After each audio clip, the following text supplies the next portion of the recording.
Good morning friends. आप सबको पता होगा जो बिडेन ने यूनाइटेड स्टेट्स ऑफ अमेरिका के 46 प्रेसिडेंट के रूप में ओथ लिया।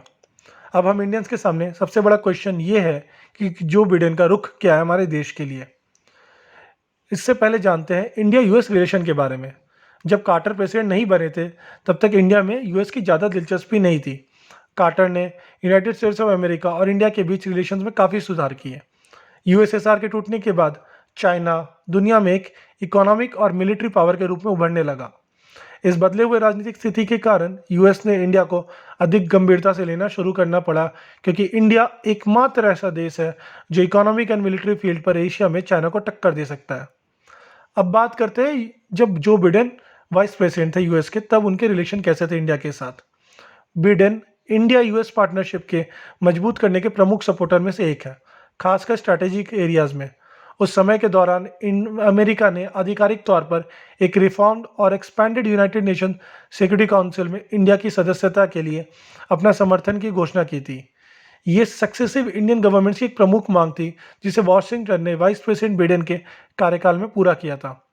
ओबामा बिडेन एडमिनिस्ट्रेशन ने इंडिया को मेजर डिफेंस पार्टनर का अप्रूवल मिला था यूएस कांग्रेस के द्वारा, जिससे रक्षा संबंधों को मजबूत करने के लिए इंडिया के लिए और एडवांस और क्रिटिकल टेक्नोलॉजी के साथ जो हम लोग वहाँ से इंपोर्ट कर सकते हैं।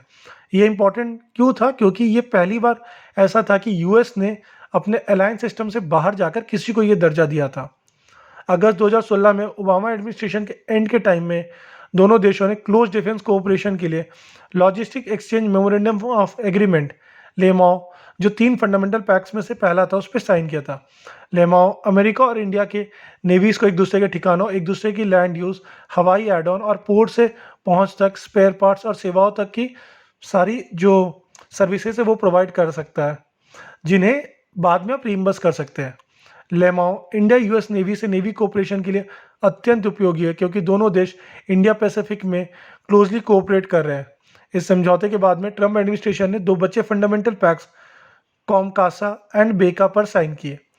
ओबामा और बिडेन ने अपने साउथ एशिया में आतंकवाद से लड़ने के लिए इंडिया के साथ कोऑपरेशन को इंक्रीज किया, और दोनों ही इसके खिलाफ काफ़ी वोकल थे।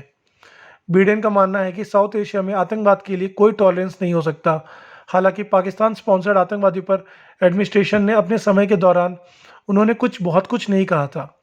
न्यू दिल्ली ये उम्मीद करता है कि इस सीमा पार आतंकवाद के बाद बात करेंगे तो वही इंडिया पाकिस्तान के प्रति यूएस एडमिनिस्ट्रेशन के अप्रोच की जो लेगेसी है उसको आगे बढ़ाएंगे। पिछले कुछ सालों में चाइना ने आक्रामक व्यवहार के बारे में वॉशिंगटन में एक एहसास हुआ है और स्ट्रैटेजी चेंजेस आया है, जिसमें चाइना को एक खतरे के रूप में देखा जा रहा है और डेमोक्रेट्स और रिपब्लिकन के बीच में इसको लेके एक कंसेंस भी है। ट्रम्प एडमिनिस्ट्रेशन चाइना के साथ सीमा गतिरोध के पिछले 6 महीनों में इंडिया के समर्थन में बेहद मुखर रहा है। बिडेन एडमिनिस्ट्रेशन से भी कुछ इस तरह के अप्रोच की उम्मीद करेगा। यदि बिडेन उसी रास्ते से के साथ आगे बढ़ते हैं तो इंतज़ार करना होगा और देखना होगा, लेकिन अमेरिकी सेक्रेटरी के भाषा और कमेंट्स में कुछ चेंजेस तो ज़रूर होंगे। उनके कैंपेन डॉक्यूमेंट में कहा गया है कि एक बिडेन एडमिनिस्ट्रेशन नियम आधारित और स्थिर इंडो पैसिफिक क्षेत्र का समर्थन करने के लिए इंडिया के साथ भी काम करेगा, जिसमें चीन सहित कोई भी देश अपने पड़ोसियों के धमकाने देने में सक्षम नहीं रहेंगे। जबकि ट्रम्प एडमिनिस्ट्रेशन के secretary of state Michael are Pompeo ने चीन की कम्युनिस्ट पार्टी पे काफ़ी खुले तौर पर हमला किया था। बिडेन एडमिनिस्ट्रेशन की भाषा अधिक इस लाइन में नहीं होगी। ट्रम्प एडमिनिस्ट्रेशन की एक और जो बात थी वो थी वीज़ा पॉलिसीज पे, तो जो इंडियन के लिए एक प्रमुख चिंता का विषय रहा है। जैसे कि डेमोक्रेट्स इमिग्रेंट्स पे अधिक रिलैक्सेशन दिखाती है, बिडेन को उन इंडियन के प्रति नरम होने की उम्मीद है जो अमेरिका जाते हैं, पढ़ाई करते हैं, काम करते हैं और वहाँ रहना चाहते हैं। उन्होंने फैमिली रिलेटेड वीज़ा इश्यूज जो है इमिग्रेशन के, उसको भी सपोर्ट किया था और कुछ उसके हल निकालने की भी बात कही थी। लेकिन जैसा कि ट्रम्प एडमिनिस्ट्रेशन ने वीज़ा नियम को काफ़ी टाइट किया है, ट्रम्प को उन सबको बदलने में काफ़ी मुश्किल आएंगे। अब कंट्रोवर्सी पे आते हैं। इंडिया का सबसे बड़ा इशू है बिडेन को इंडिया की इंटरनल पॉलिसी में इंटरफेयर करना। अपने कैंपेन के दौरान उन्होंने आर्टिकल 370 सीए और एनआरसी पे कमेंट किया था, जो सत्ता में काबिज बीजेपी को काफ़ी रास नहीं आएगा, क्योंकि कमला हैरिस ने यहाँ तक कहा था कि कश्मीरी ये ना सोचे कि दुनिया में अकेले हैं। ये स्टेटमेंट उनके काफ़ी रास नहीं आएगी।